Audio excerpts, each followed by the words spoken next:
Hi, welcome to Climbing Daily. Coming up on today's show, we've got news of a 20-year-old Italian boulderer on the rampage in the States. We get all the latest news from the Nanga Parbat winter attempts, and we preview the latest episode of the EpicTV series, The Hazel Days. First up, we've got news of 20-year-old Italian climber Niccolo Ceria, who is over in the United States making very short work of some of their toughest boulder problems. His first stop was Red Rocks, Nevada, where he made fast ascents of several 8As and a couple of 8Bs, but the highlight was definitely climbing Paul Robinson's Meadowlark Lemon 8B+. Niccolo is now off to Bishop, so we'll be keeping you updated with his progress.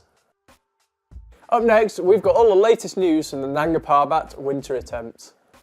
So far, bad weather has hampered most people's attempts, but it seems that Simone Morrow and his partner David Gutler have got the highest thus far. They reached 7,000 metres a couple of days ago and have now descended to base camp. Meanwhile, the four-man Polish team, who are attempting the Schnell route as well, have established camps at 6,200 metres. And finally, Italian soloist Daniele Nardi has arrived in the Diomir base camp and begun his acclimatisation. The other solo attempt this year from German climber Ralf Dumowitz has already ended because he deemed the Serac band above one of the key camps on the Diomir route to be too dangerous.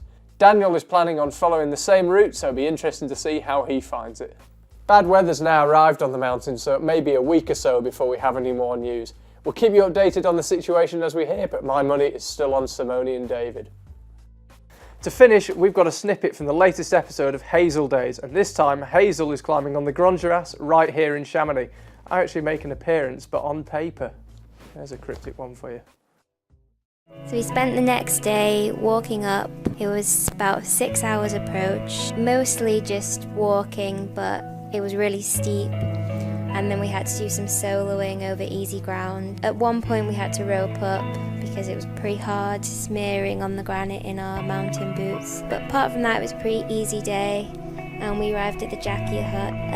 Had amazing 360-degree views all across the Italian Valferre. There's 4 sort of small beds in there, but pretty comfortable, and there's blankets, so we didn't have to bring sleeping bags with us. It's quite nice as well because unlike a lot of huts in the Mont Blanc range, not many people go to this one. On average, 4 parties a year go to the Jackia hut, so it felt quite quiet and remote. We looked through the guest book and it's quite interesting because we actually knew one of the British teams in there from a few years ago. And it's quite nice to see the stories of other people and what they were doing when they were up there.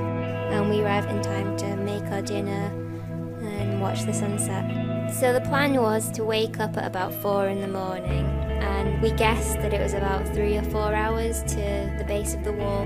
But in actual fact, we woke up at 4 and we spent 8 hours reaching the base of the wall.